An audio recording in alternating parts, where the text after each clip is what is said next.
Okay, this lecture is going to cover the digestive system, structure, and function. Okay, so some of the major functions of your digestive system is to turn the food that you eat into usable energy, energy that your body can use to perform other functions. Also kind of packs the residue, the leftover things, energy and nutrients that your body doesn't need or use, pack it together nicely for waste removal, solid waste removal specifically. And then also to intake water, liquids, right? Most of the time when we think of digestive system, we're simply thinking of solid foods. But it's also through your digestive system where your body gets all the water and other liquids it needs to remain properly hydrated. Okay, so there are major structures in your digestive system. Of course, it starts with your mouth, right? That's where food or liquids that you're going to ingest enter into the system.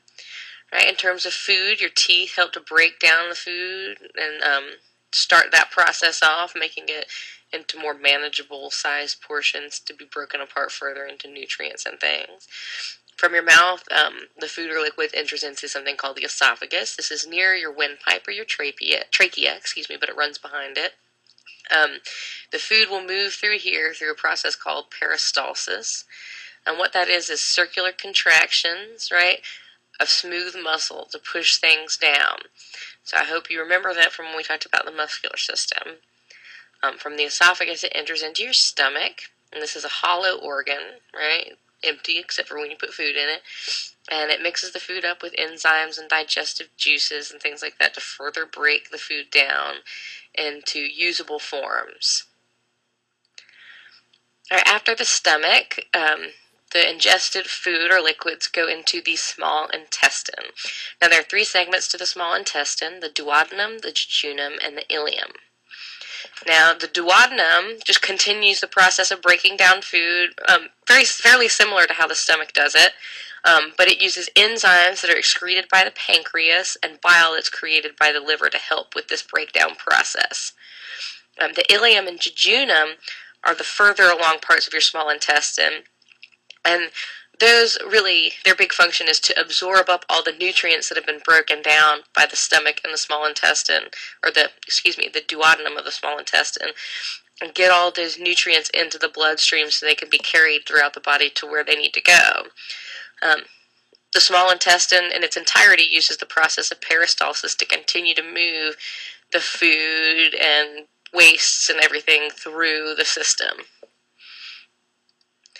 Now, because with the small intestine we mentioned the function of both the pancreas and the liver, I wanted to go ahead and mention those and talk a little bit more about each of them, as well as the gallbladder.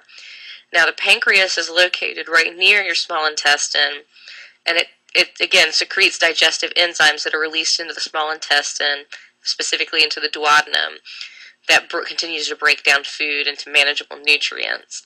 It also produces insulin.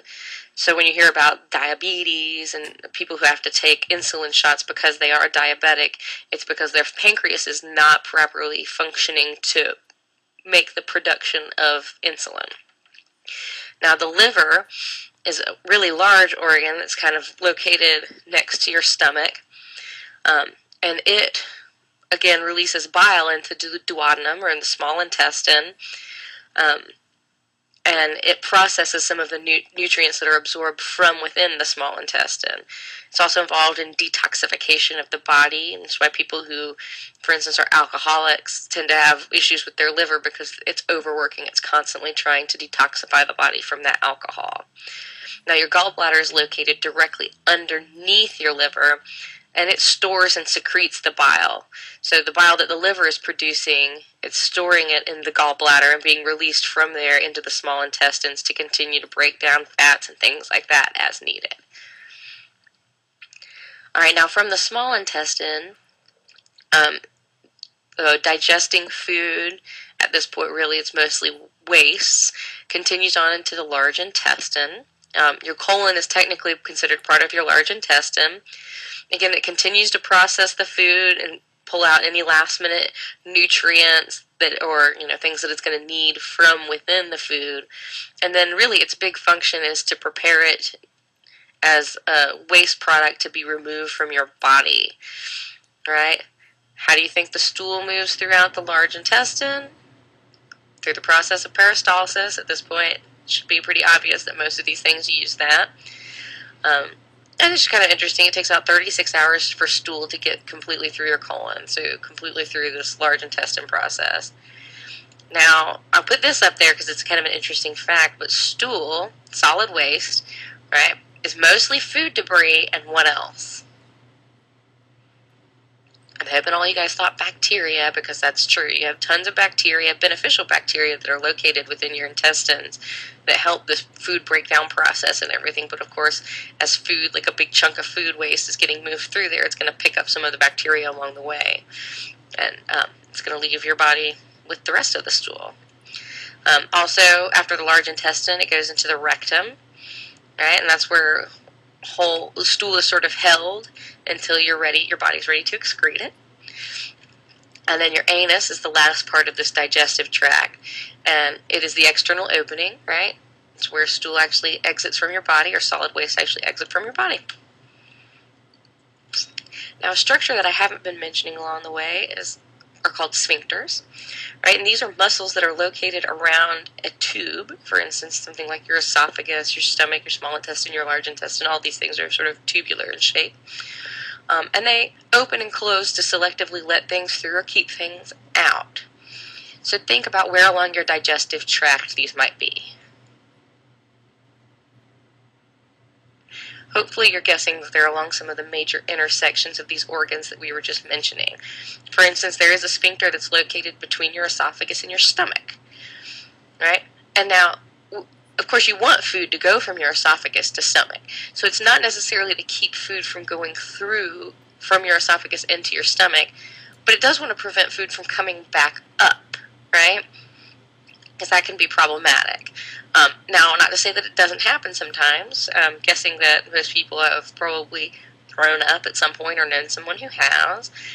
And of course, that's to throw up stuff from your stomach, that sphincter has to open to allow things to go back up through the esophagus. But we all know how uncomfortable that feels, and it's not something that's good for your body. It's not something that should be happening on a normal, everyday basis, right? It can become problematic. And so the purpose of that sphincter is really to keep things from coming back up and out, from going the other way in your digestive tract. And of course, they're located all along between the stomach and the small intestine and the large intestine and the rectum. Right, it continues on like that.